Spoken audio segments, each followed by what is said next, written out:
하여 주시옵소서.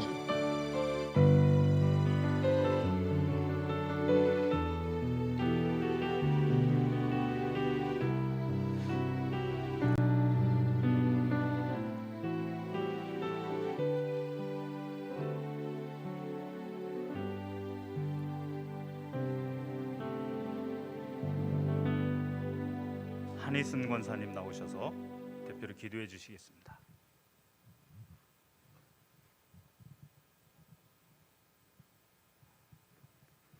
사랑과 은혜가 풍성하신 하나님 아버지, 죄와 허물로 인하여 영원히 죽을 수밖에 없는 저희를 하나님의 사랑 가운데 예수 그리스도를 통하여 구속하시고 택하시어 하나님의 자녀의 권세를 주심을 감사드립니다.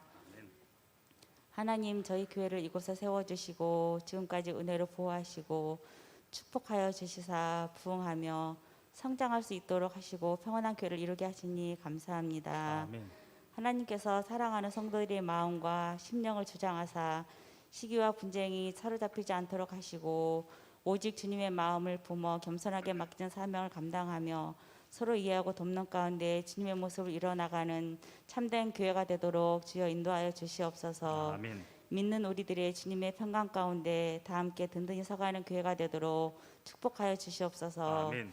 하나님 아버지, 우리나라를 기억하여 주시옵소서.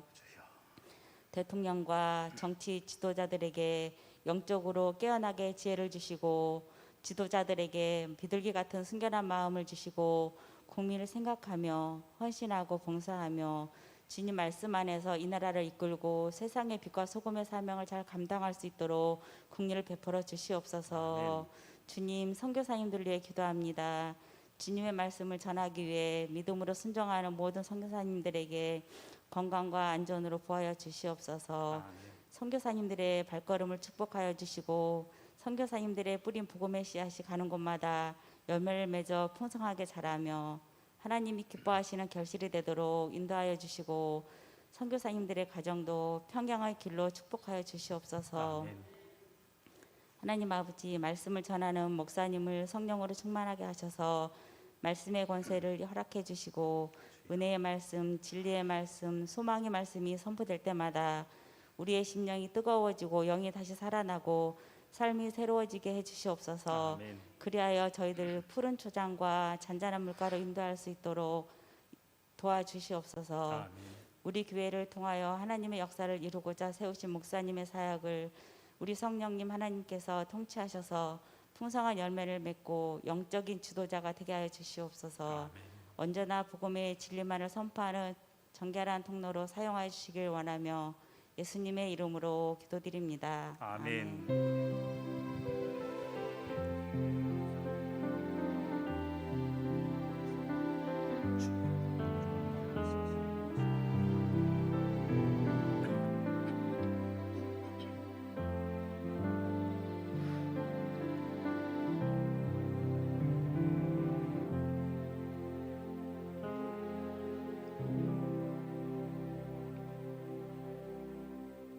하나님 말씀은 구약 성경 느헤미야 2장 17절에서 20절까지의 말씀을 함께 보도록 하겠습니다.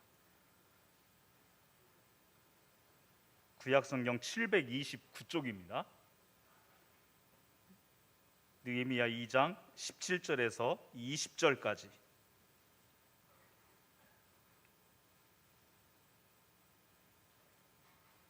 교독하도록 하겠습니다.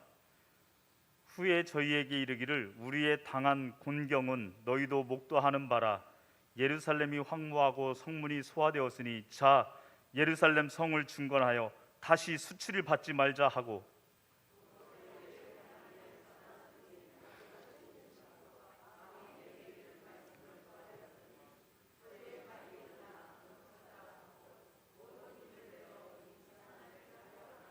호론 사람 산발랏과 종이 되었던 암몬 사람 도비야와 아라비아 사람 게셈이 이 말을 듣고 우리를 업신여기고 비웃어 가로되 너희의 하는 일이 무엇이냐 왕을 배반코자 하느냐 하기로 내가 대답하여 가로되 하늘의 하나님이 우리로 형통케 하시리니 그의 종 우리가 일어나 건축하려니와 오직 너희는 예루살렘에서 아무 기업도 없고 권리도 없고 명록도 없다 하였느니라. 아멘. 과거에 어느 집이 딸을 낳고서 목사님한테 전화를 해서 목사님 딸 낳았어요. 이름 좀 정해주세요. 이름 좀 지어주세요. 그러니까 목사님이 고민하시다가 느자 빼고 야자 빼고 가운데 뭐예요? 네, 그렇게 햄이 이렇게 불러준 거예요. 그 아이가 이제 산후조리를 마치고 교회 왔잖아요. 그러니까 막 첫 나들이로 교회 왔는데 얼마나 반가워요. 성도들이 얼마나 보고 싶어요. 그럼 막 이렇게 떠들어 보면서 너 햄이야? 이렇게 보는 거죠. 오늘 느헤미야 성경을 읽었어요. 화면 띄워주세요. 아니 화면을 안 띄워서 한 거예요. 오늘 느헤미야 2장 말씀을 봤는데 느헤미야를 비전의 사람이다 이렇게 말을 하는데 먼저 지금까지 공부한 거 잠깐 화면들 이렇게 슥슥 넘어가면서 볼 거예요. 창세기는 시작에 관한 책이고 출애굽기는 탈출 애굽을 탈출하는 기록, 레위기는 오제사 7절기 5가지 제사와 7가지 절기가 나오는 성경이죠. 민수기는 백성의 숫자를 셌는데 그들이 방황하는 모습이 나왔고, 신명기는 두 번째 시내산에서 첫 번째 율법을 가르쳤고 두 번째로 모압 평지에서 다시 가르치는 율법, 신명기 두 번째 율법. 여호수아 1장에서 24장까지 있는데 반뚝 잘라서 1장에서 12장은 정복 전쟁 이야기고 13장에서 24장까지는 땅을 나누어주고 분배해주고 정착해 살도록 하는 여호수아 정복 정착에 관한 이야기입니다. 사사기는 악순환 7번이나 이 악순환이 계속되고 있다는 것을 보여드렸고, 룻기는 사랑 이야기, 러브스토리 시어머니와 며느리의 사랑 이야기, 그다음에 보아스와 룻의 사랑 이야기가 기록된 성경이 룻기였죠. 메시아의 계보가 흘러가는 모습을 보여주는 성경이죠. 사무엘상은 앞에 부분은 사울에 관한 이야기고, 사울의 그런데 마음은 어떻다고요? 하나님 내 마음에 들어오지 마세요, 무심이라고 말씀을 드렸고, 제 앞에 부분은 사무엘에 나오고 두 번째 부분은 사울에 나오는데, 사무엘은 말씀의 영향력이 극대화되었던 사람이고 사울은 하나님 내 마음에 들어오지 마세요 이러면서 하나님 진입 금지 이렇게 했던 그 마음, 무심이라고 했어요. 사무엘상. 사무엘하는 다윗에 관한 이야기인데, 다윗은 하나님을 향하여 온전하게 마음이 열려 있었던 전심. 열왕기상 앞부분은 솔로몬에 관한 이야기가 나오고 솔로몬의 마음은 반이 쪼개졌다고 말씀드렸죠. 그래서 솔로몬의 마음이 쪼개진 것은 나라가 둘로 쪼개지는 것을 예고했다고 그랬는데, 그래서 분열돼서 남쪽 유다 왕국, 북쪽 이스라엘 왕국 이렇게 둘로 나눠지죠. 열왕기하는 북쪽 이스라엘이 먼저 아수르에게 멸망당해서 흩음을 당하고, 그 다음에 남쪽 유다 왕국도 바벨론에 의해서 멸망당하고 포로로 끌려가게 되죠. 그래서 남쪽 북쪽 두 왕이 다 포로로 끌려가는 모습을 그림으로 보여드리는 거예요. 역대상은 사무엘하와 마찬가지로 똑같은 다윗의 이야기인데 관점이 다르죠. 관점이 달라서 제사장적인 관점에서 다윗을 부각해서 쓴 것이고, 역대하는 남쪽 유다 왕국에 관한 이야기를 제사장의 관점에서 새로운 역사관을 이렇게 기록해 놓은 것이죠. 역대하. 욥기, 시가서 5권이 나오죠. 욥기는 하나님의 주권. 시편은 예배. 잠언은 지혜. 여호와를 경외하는 것이 지혜의 근본이다라고 말씀을 드렸고, 전도서는 그림이 없어요. 왜 헛되죠? 하나님이 빠진 인생은 헛된 인생이다. 요즘 수요일마다 은혜가 넘치고 있잖아요. 목사님 계속 하고 계시죠. 아가서는 부부사랑. 솔로몬과 술라미 여인의 사랑 이야기를 통하여서 부부간의 성적인 사랑까지도 표현을 하고 이야기하는데, 결혼이라고 하는 울타리 안에서만 사용되도록 하나님이 허락하신 것, 이것이 넘쳐서 밖으로 나가지 않도록 주의해야 하는 것이 여기 나타나고, 에스라 이거 기억하게 하려고 제가 제발 바른 신앙의 에스라가 어떻게 외쳤다고요? 에스라 이렇게 외쳤다고 말씀드렸잖아요. 기억 안 나세요? 에스라 1장에서 6장까지는 성전에 관한 이야기고, 첫 번째 데리고 들어온 사람이 스룹바벨이라고 하는 사람이 데리고 들어왔죠. 그래서 에스라 1장에서 6장까지는 에스라 이야기가 하나도 없어요. 스룹바벨이 성전 짓는 거 이야기가 나오고 7장에서 10장까지 백성에 관한 이야기를 할 때 바른 신학으로 영적으로 일깨울 때 그때 에스라가 등장하죠. 자, 이제부터 성경 순서대로 나가면서 느헤미야를 보도록 하겠습니다. 느헤미야를 보는데 이 그림을 지난번에 제가 보여드렸었어요. 위에 큰 흐름이 역사의 고속도로로 흘러간다면 이 역사의 고속도로 주변에 휴게소가 있는 것처럼 그렇게 시대별로 성경을 구분해서 올려놨죠. 그래서 창세기, 출애굽기, 민수기, 신명기 아래 빠져 있고 여호수아, 사사기, 사무엘상하, 열왕기상하, 그 다음에 멸망당하고 포로로 70년 동안 생활하게 되고 에스라 1장에서 6장, 그 다음에 7장에서 10장까지 나오고 느헤미야가 나오는데 여기에 하나가 또 껴있는 게 있죠. 그래서 그걸 보여드리면 에스라 성경이 6장과 7장 사이에 여기에 역사가 들어있다라는 것을 말씀드렸고, 그 다음에 포로 생활 때 활동했던 선지자가 다니엘과 에스겔이고 포로에서 돌아왔을 때 활동한 선지자가 학개, 스가랴, 말라기 이렇게 활동했던 선지자들이죠. 그래서 여기 성경들은 똑같은 역사서인데도 이렇게 휴게소 역할을 하는 거고 아래쪽은 시가서가 있었고 이제 선지서가 이렇게 따로 배열되는 것을 볼 수가 있죠. 그래서 시대의 흐름에 맞춰서 어떤 사람들이 어떤 동시대 때 활동했고 어떤 사람들이 무슨 메시지를 전했는지를 지금 쭉 이렇게 보여드리고 있는 거예요. 자, 70년이라고 하는 포로 생활을 겪었는데 열왕기하 25장과 역대하 36장에 멸망당하는 이야기가 끝날 쯤에 이렇게 기록되어져 있죠. 글씨가 깨알처럼 보이시나요? 네. 바사왕 지난번에 보여드렸던 거예요. 이렇게 보면은 바사왕 코레스 똑같죠. 그래서 이것을 에스라 1장에서 시작하는 거라고 여기 역사의 끝장하고 둘이 이렇게 비교하고 70년이라는 세월을 있고 양쪽 거를 비교해 보니까 똑같은 거예요. 그래서 역사의 흐름이 끊긴 것 같지만 다시 70년 뒤에 이어서 가는 모습 이해가 되시죠? 네, 그렇게 해서 여기에서 끝난 모습을 보여주면서 다시 기록해서 보여주고 시작되고 있다는 것을 말씀드리는 거예요. 자, 에스라, 느헤미야, 에스더 이 세 권의 성경을 정리하면 포로 생활 70년을 마치고 포로 귀환할 때 첫 번째 데리고 돌아오는 사람이 있는데 여기 있죠. 스룹바벨이 데리고 돌아와서 올 때 약 49,897명을 데리고 돌아와서 그가 한 일은 성전을 재건하는 거예요.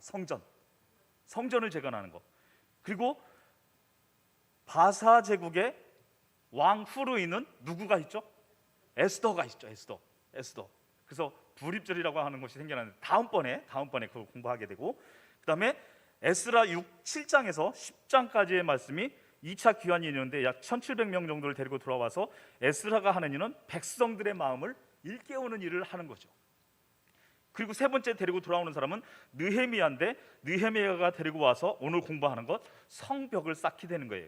그래서 여기까지를 이렇게 묶으면은 이게 바로 포로 귀환 시대예요. 포로 귀환.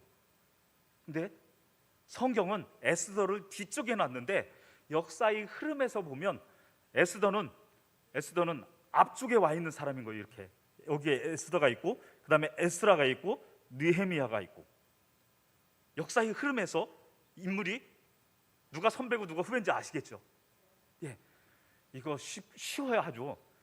에스더하고 에스라는 앞에 두 글자는 똑같죠. 기역, 니은, 디귿, 니을 이렇게 가죠. 에스더 디귿부터 나오고 에스라 니을이 뒤에 나와요. 그러니까 외우려고도 할 필요 없고 그냥 보고 디귿이 먼저야. 에스더 그리고 에스라. 에스라 여기는 1장에서 6장까지는 스룹바벨에 관한 이야기니까 에스라 그 다음에 느헤미야로 이어진다라고 말씀을 드렸어요.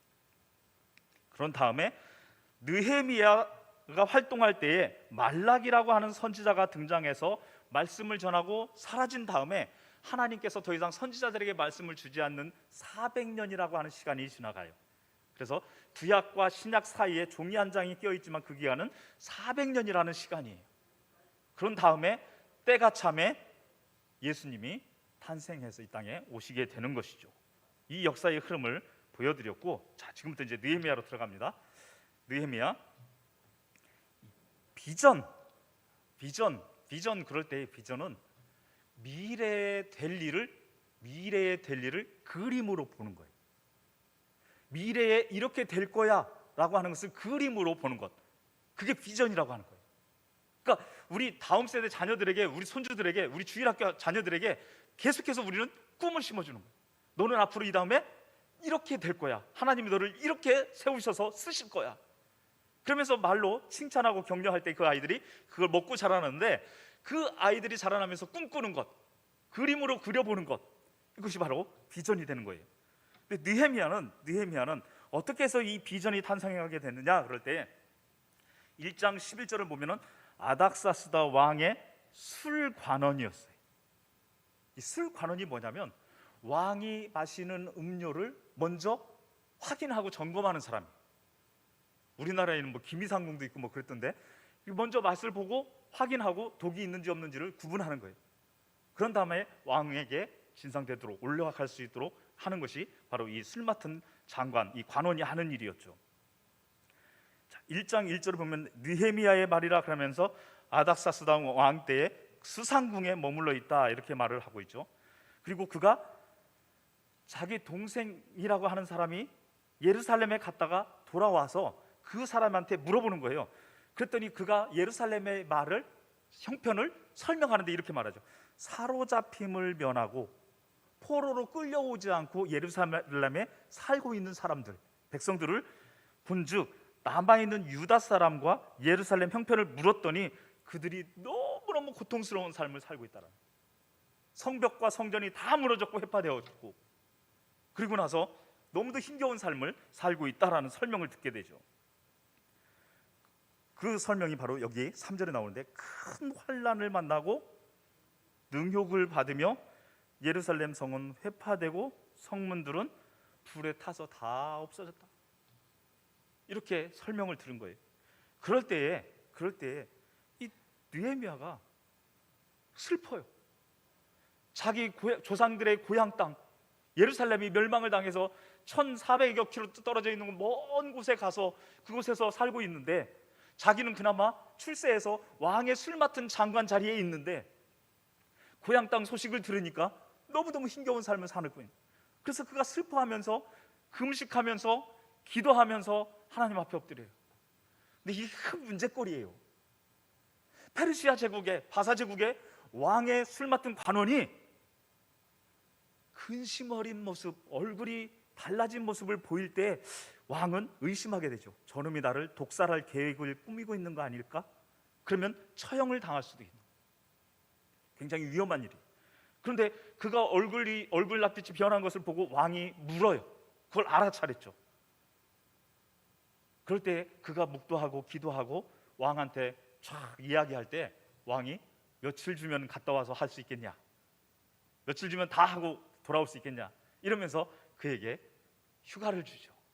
그래서 그가 예루살렘으로 돌아오게 되는 거예요.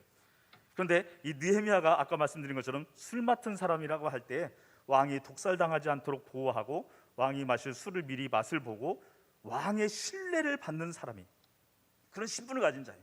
왕에게 또한 충언을 해서 신임 받는 사람인데, 그가 그 자리를 비우고 간다는 것도 왕에게는 좋지 않은 일인데 그가 허락해 줬다라는 거죠. 허락해 줬다.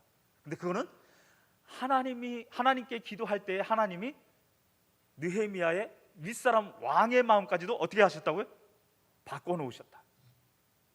그래서 그렇게 허락받고 갈 수 있도록 해 주셨다라는 것이죠.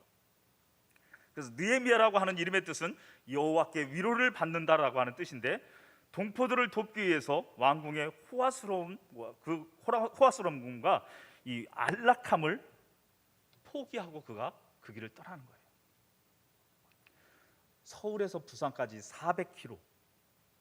근데 긴 고향 땅 예루살렘까지 가는 길이 약 1400km. 그럴 때 그들이 걸어가든지 낙타를 타고 가든지 겨우 그 정도란 말이에요. 그걸 매일 그렇게 가려면 수개월을 걸려서 돌아가게 되죠. 얼마나 위험한 여행인지 몰라요. 근데 그가 자기에게는 이 호화스러움과 안락함이 보장되는 왕의 술 맡은 관원이라고 하는 그 보장된 자리가 있음에도 불구하고 그것을 누리려고 하지 않고 그것을 내려놓고 가게 되는 거예요. 한 사람 기억나는 사람 있죠? 히브리서 11장에 보면 이런 말씀이 있죠. 같이 읽어볼까요? 시작. 믿음으로 모세는 장성하여 바로의 공주의 아들이라 청함을 거절하고 도리어 백성의 하나님의 백성과 함께 고난받기를 잠시 죄악의 낙을 누리는 것보다 더 좋아하고, 모세는 왕궁에서 왕자로 바로 공주의 아들로 자라났고 그 신분을 가지고서 살 수 있음에도 불구하고 그거를 거절하고 죄악의 낙을 누리는 것보다 하나님의 백성과 함께 하기를 좋아했다, 이렇게 표현하죠. 근데 저는 이 모습을 통해서 또 한 분이 보여요. 하늘 보좌를 내려놓고 우리 인류의 구원을 위해 이 땅에 오셔서 십자가에 달려 죽으신 예수 그리스도. 우리는 이 모습을 통해서도 예수 그리스도를 다시금 바라보게 되는 것이죠. 느헤미야 1장에서 13장까지의 모습을 보면, 아까 읽었던 모습에서 보면 17절에서 보면 우리가 수치를 당하지 말자. 그럴 때에 백성들이 일어나 건축하자. 그리고 성벽 짓는 곳에 다 같이 힘을 모으게 되죠. 그래서 1장에서 2장까지를 보면은 예루살렘 형편을 듣고 기도하면서 금식하는 모습이 나왔다면, 그래서 계획을 세우고 왕의 허락과 지원을 받고 돌아온다면, 3장에서는 성벽 건축을 위해 조직하고 협력하게 하는 일들이 나오게 되죠. 4장 5장에서 보면 외부의 적이 있어요. 외부의 적. 아까 나온 사람들이 있죠. 19절에 보면 호론 사람 산발랏이라는 사람, 암몬 사람 도비야, 아라비아 사람 게셈, 이 사람들이 성벽 짓는 것을 굉장히 못하게 만들어요. 자기들이 계속해서 약탈해가고 괴롭히고 자기들이 지배하고 싶은 그런 모습으로 계속해서 느헤미야를 암살해서 죽이려고 하고, 야, 너희들이 쌓는 성벽 그거 여우가 올라가도 무너질 것 같다, 이러면서 조롱하고 비우고 얼마나 못된 짓 하는지 몰라요. 그런 외부의 적들이 조롱하고 반대를 다 이겨내면서 성벽 지어요. 근데 또 내부의 적이 있어요. 바깥에만 적이 있는 게 아니라 내부의 적이 있는데 그 내부의 적들을 바로잡으면서 이 일들을 행하게 되죠. 6장에 보면 반대에도 불구하고 성벽 재건을 다 완수하는 모습이 나오는데, 이 그림의 특징이 바로 여기 있죠. 한 손에는 무기를 들고 한 손에는 이렇게 재료를 들고 성벽 쌓는 일에 가담하는 거예요. 물론 싸움에 능한 사람들은 전투병력으로 경계를 서게 하고, 일을 잘하는 기술자들은 성벽 짓는 것에 투입하고, 이렇게 나눠서도 했지만 이렇게 칼과 창을 들고서 지니면서도 계속해서 일을 함께 했던 그런 모습으로 성벽 짓는 일에 많은 사람들이 같이 함께 하게 되죠. 7장에서는 예루살렘 행정을 다시 조직하게 되고, 8장에서 10장까지는 백성들을 회복시켜서 언약을 갱신하게 되는데, 9장 1절에서 5절까지를 보면 백성들이 함께 금식하게 하죠. 이방 사람과 절교하게 만들어요. 이거 굉장히 중요한 게 뭐냐면, 하나님의 백성들이 이방 사람들과 더불어 섞여가지고 하나님을 외면하고 오히려 우상 숭배하는 걸로 끌려가는 모습이, 그럴 때 조상들이 그렇게 범죄했고 조상들이 그래서 나라가 멸망했던 그 모습을 기억하면서 하나님 앞에 회개하면서 그렇게 하지 못하도록 이야기하죠. 그러면서 죄를 자복하게 하고 몇 시간 동안 서서 말씀을 읽고 자복하고 경배하면서 그들이 하나님의 말씀으로 다시금 새롭게 되고 성결한 삶으로 그들이 삶을 바꿔가게 되는 말씀이 8장에서 10장까지 나오고, 11장에서 13장은 그 언약에 대해서 순종하는 모습이 나오는데, 이들이 외쳤던 말은 이거였죠. 다시는 수치를 당하지 말자. 여러분, 기도하실 때에 자녀들과 자녀 손들을 위해서 기도하실 때마다 이렇게 기도하세요. 하나님, 우리의 자녀들이 어느 곳에서 무슨 일을 하고 누구를 만나든 수치를 당하지 않게 하여 주옵소서. 존중받으며 인정받으며 하나님의 영광을 드러내는 자녀들, 손주들 되게 하여 주옵소서. 늘 자녀 손주를 축복하고 이렇게 기도하십시오. 다시는 수치를 당하지 마. 느헤미야 6장 15절에서 16절 말씀인데 우리 같이 한번 읽어보도록 하겠습니다. 시작. 역사가 52일 만에 엘룰 월 12 끝남에 우리의 모든 대적과 주위에 있는 이방 족속들이 이를 듣고 다 두려워하여 크게 낙담하였으나 그들이 우리 하나님께서 이 역사를 이루시는 것을 알미니라. 이 위의 그림은 느헤미야가 예루살렘으로 돌아와서 혼자 밤중에 나귀를 타고 몰래 무너진 성벽을 다 살펴보러 돌아가요.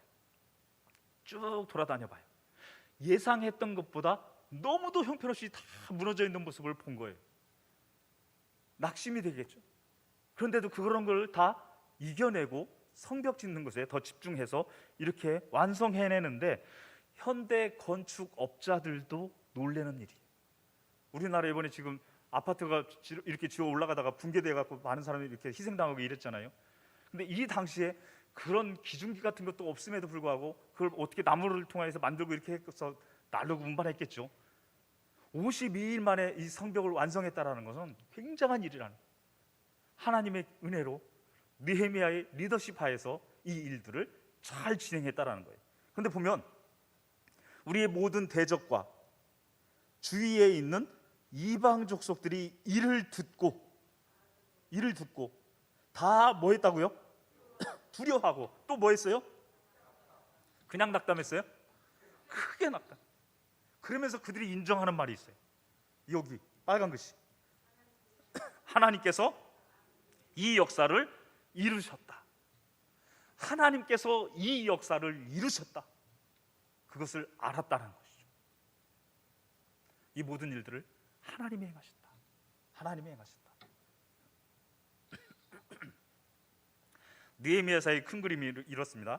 1장에서 7장까지의 모습을 보면 성벽을 재건하고 그 다음에 8장에서 13장까지는 백성들의 마음을 회복시키는 일을 합니다. 성벽 지어놨으니까 그곳에서 잘 살아 이걸로 끝난 게 아니고 그들의 마음을 다시금 일깨워서 에스라 성경에서도 성전을 재건하고 에스라가 바른 신앙의 에스라고 했던 것처럼 이렇게 성벽을 재건해놓고 성벽 안에서 사는데 하나님의 백성으로 살도록 그들의 마음을 율법으로 일깨워주는 일을 했다라는 것이죠. 영적인 가르침을 그들이 행했다라는 것이죠. 그래서 느헤미야를 핵심으로 이렇게 핵심 단어로 말한다면 뭐라고 할 수 있냐면 성벽, 무너진 성벽을 다시 재건했다라는 것입니다. 자, 이제 마무리하겠는데요. 느헤미야서를 우리 삶에 적용할 때에 이 말씀을 기억하면 좋겠습니다. 기도할 때 왕의 마음도 바꾸신 분이 누구시라고요? 하나님이시다. 하나님이시다. 우리는 어쩌면요, 우리 머릿속에서 하나님의 능력을 제한하는 경우가 굉장히 많아요. 이건 조그만 일이니까 이건 하나님이 하실 수 있는 거야. 우리가 스스로 정해놓고 기도해. 이건 너무 큰 일이야. 될 수가 없어. 그러니까 이건 기도하면 안 돼. 이러면서 기도 목록에서 빼는 사람들이 있죠. 하나님이 못하실 일이 있으신가요? 그런데 우리 머릿속에서는 그것을 구분하고 있는 것입니다. 하나님은 모든 일을 행하시는 하나님이시다라는 거죠. 전능하신 하나님. 어려운 상황을 듣고 금식하며 회개 기도할 때에 하나님이 듣고 응답하신다라는 것이죠. 두 번째, 계획만 세우는가 아니면 기도만 하는가? 둘 다 해야죠. 계획을 세우고 기도하면서 실행해 나가는 것. 그럴 때 하나님이 도우시고 함께 하셨다라는 것이죠. 세 번째는 혼자 일하는가 함께 하는가. 느헤미야 3장 1절에서 이 32절까지는 굉장히 성경 읽기 힘든 거예요. 그 다음은 누구 이름 나오면서 중수했더라. 그 다음은 누가 뭐 했고 쐈더라. 굉장히 성경 읽기 굉장히 복잡하고 힘들어요. 발음도 잘 안 나와요. 근데 그 내용에서 보면은 힘은 모두가 모았고 일은 쪼개서 나누어서 함께 가져갈 때에 성벽 짓는 일이 가능했다라는 것이죠. 그래서 이것이 살아있는 한 민족의 힘이었죠. 오늘날 살아있는 교회라면, 주님의 몸된 교회라면 우리가 할 일은 뭐냐면 우리의 모든 힘은 모으고 일은 쪼개서 나눠서 함께 하는 거예요. 이건 장로님들이 할 거예요. 이건 권사들이 하는 거예요. 이러면서 서로 미룬다면 그거는 죽은 교회. 그건 주님의 몸된 교회가 아니에요. 주님의 몸된 교회는 이렇게 다양한 사람들이 모여서 조직적으로 배치하고 협력해서 하나 되어서 함께 일하는 거예요.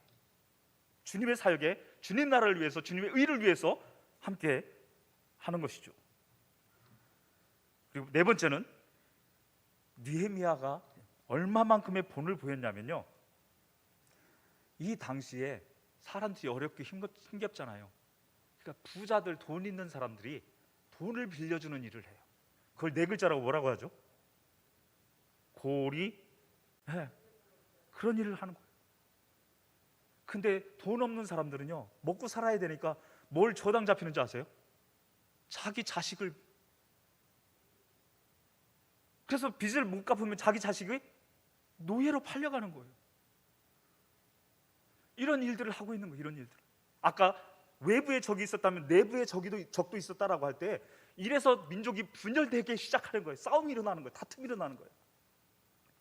부자들이 돈을 빌려주고서 갚지 못하면 그들을 괴롭히고 그들에게서 막 착취를 하면서 심지어 자녀들을 노예로 팔아먹는 일까지 그들이 서슴지 않고 행하고 있는 거예요. 그럴 때에 느헤미야는 이것을 하지 못하게 막는데, 그가 개인적인 유익을 취한 적이 한 번도 없었다라는 거예요. 심지어 12년 동안 총독으로 일을 하는데 월급도 받은 적이 없어요. 그런 것들을 누리지도 않고서 자기 사비를 털어서 가면서 자기 민족을 살 수 있도록 이렇게 일했던 사람이 느헤미야였던 것이죠. 이런 모습을 통하여서 우리 교회가 어떻게 세워져야 되는지를 다시 한번 보고, 우리나라가 대통령이 어떤 사람들이 되어서 나라가 세워져야 되는지도 볼 수 있죠. 굉장히 중요한 문제들이에요. 다른 데서 돈 뒤쪽에서 돈 빼먹고 다 빼먹고 못된 짓 다 해먹고 그 사람들이 무슨 법을 세우고 무슨 법을 집행하죠?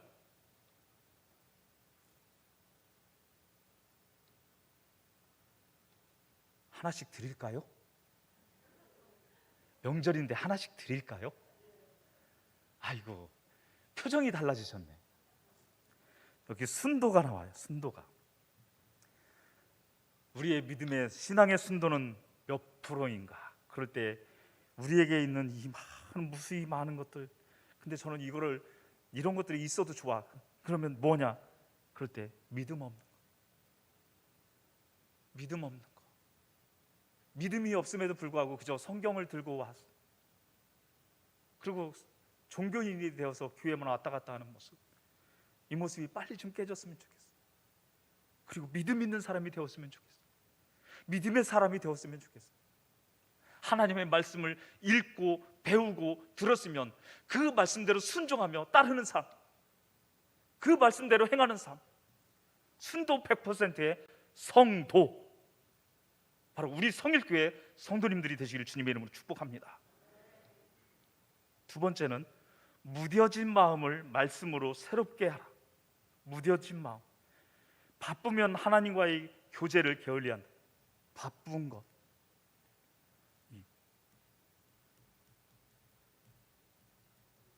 분주하면 나의 뭐예요? 나의 적이에요. 여러분이 바쁘면 바쁠수록 하나님과 멀어져요. 바쁠 때일수록 끊어내야 돼. 바쁠 때일수록 가지치기를 계속해야 돼. 우선순위를 자꾸 만들어야 돼. 그러면서 줄여야 돼. 저희가 성경 파노라마를 막 3일 동안 가르치고 마지막 날 테스트해요. 그 막 전국에서 오신 목사님들이 막 테스트를 받는데, 그때 지도해주고 조언해주는 말이 있어요. 여러분, 자료 준비한 거 더 채우려고 하지 마세요. 빼세요. 더 단순하게 하세요. 더 쉽게 하세요. 우리의 삶을 더 단순화시키고 더 쉽게 만들어. 너무 분주하면 하나님과의 교제를 할 수가 없다니까요. 너무 분주하면. 그래서 말씀과 기도에 힘쓰는 2022년도 새해가 되기를 주님의 이름으로 축복합니다. 세 번째는 믿음의 사람들과 함께하라. 믿음의 사람들과 함께하라. 다른 사람을 섬기고 맡겨진 일에 충성하고 칭찬과 격려, 은혜의 말을 하는데, 이 다른 사람들을 섬겨보는 것, 섬겨보면 섬겨볼수록 주님을 더 닮아가요. 예수님이 무릎을 꿇고 수건과 세수대에 물을 떠와서 제자들의 발을 씻기셨다. 그러면 그걸 해보면 예수님이 이렇게 행하셨구나. 그러면서도 더 겸손하고 더 온유한 모습의 주님의 모습을 계속해서 닮아가는 거죠. 왜 믿음의 사람들과 함께 하라 그랬냐면 이 그림과 같아. 나무 장작들이 모여 있으면 활활 타는데 이거 꺼내서 탁 옆에 하나만 놓으면 금방 피식 하고 꺼져버려요. 모여서 우리가 함께 할 때 우리는 믿음의 사람들로 더 큰 사람으로 세워질 줄로 믿습니다. 느헤미야 9장 5절 6절 말씀인데 그 목소리를 함께 읽고 마치도록 하겠습니다. 시작. 너희 무리는 마땅히 일어나 영원부터 영원까지 계신 너희 하나님 여호와를 송축할지어다. 주여, 주의 영화로운 이름을 송축하올 것은 주의 이름이 존귀하여 모든 송축이나 찬양에서 뛰어남이니이다. 오직 주는 여호와시라. 하늘과 하늘들의 하늘과 일월 성신과 땅과 땅 위의 만물과 바다와 그 가운데 모든 것을 지으시고 다 보존하시오니 아멘. 그래서 이 말씀을 이렇게 좀 바꿔보고 싶어요. 고린도전서 10장 31절 말씀. 그런즉 너희가 먹든지 마시든지 무엇을 하든지 다 하나님의 영광을 위해서. 명절을 보내도 하나님의 영광을 위해서, 주일 예배를 해도 하나님의 영광을 위해서, 평일 열심히 일하면서도 하나님의 영광을 위해서. 그렇게 살아가는 사람에게 비리가 없죠. 그렇게 살아가는 사람에게 더 충실하고 예수 그리스도를 닮은 삶의 모습이 나타나겠죠. 우리 모두의 삶이 그렇게 되기를 주님의 이름으로 축복합니다. 찬양하겠습니다. 날마다 숨쉬는 순간마다 우리 함께 찬양하고 목사님 나오셔서 축도하시고 광고하시면 예배를 마치도록 그렇게 하겠습니다.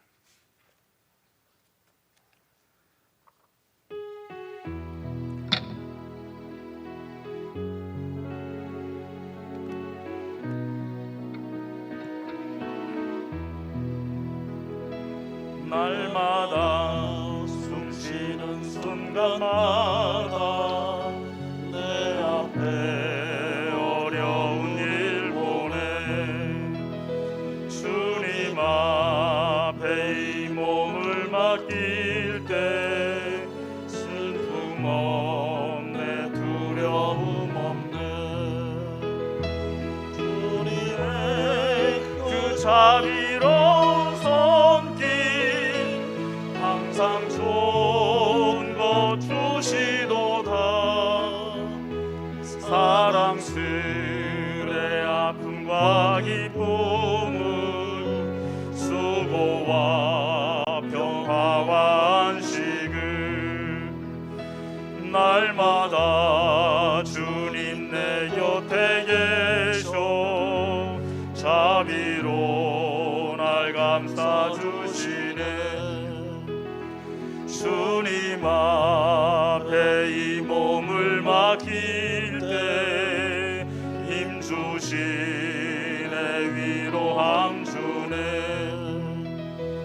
어린 나를 품에 안으시사 항상 평안함 주시도다. 내가 살아 숨을 쉬는 동안 살피신다 약속하셨네. 인생의 어려운 순간마다 주의 약속 생각해보네.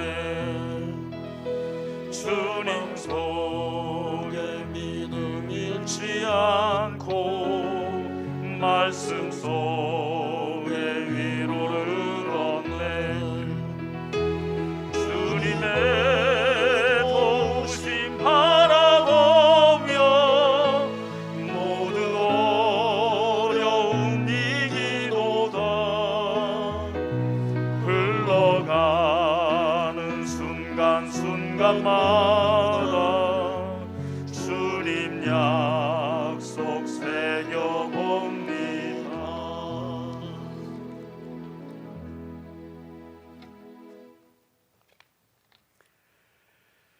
하나님 아버지, 은혜를 감사합니다. 오늘도 말씀을 통하여 귀한 도전과 은혜 받게 하시니 감사합니다. 하나님 아버지, 참으로 주의 백성들이 합력하여 선을 이루게 하옵시고 기도함으로 귀한 역사를 이루게 하여 주옵시고 주의 뜻을 위하여 힘쓰는 저희들이 되게 하옵소서. 특별히 이 나라 이 민족을 주님이 긍휼히 여겨 주옵시고 참으로 어렵고 힘든 이때에 하나님께서 강권적으로 간섭해 주시기를 원합니다. 특별히 다음 세대가 바로 세워져 나가는 이 나라, 우리 또 교회들이 될 수 있도록 역사하여 주옵소서. 이제는 예수님의 은혜와 하나님의 사랑하심과 성령님의 교통하심이 영원토록 함께 있을지어다. 아멘. 아멘.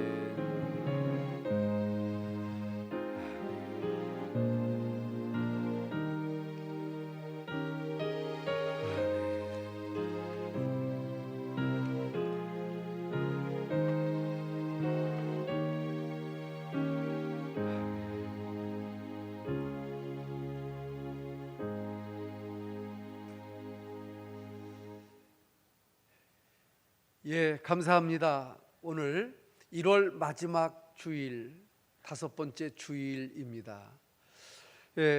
명절 같습니다. 오후 예배를 보니까 벌써 마음으로 고향으로 부모 형제 곁으로 이렇게 떠나가신 분들이 많이 계신 것 같은 생각이 들어갑니다. 이제 오늘부터 우리 성도님들은 이제 오후 시간부터 자유롭게 이렇게 활동하실 터인데, 새벽 기도는 나오실 수 있는 분들 심서 나오시면 되고요. 또 수요 예배까지 우리 예배 시간은 그대로 그냥 진행될 것입니다.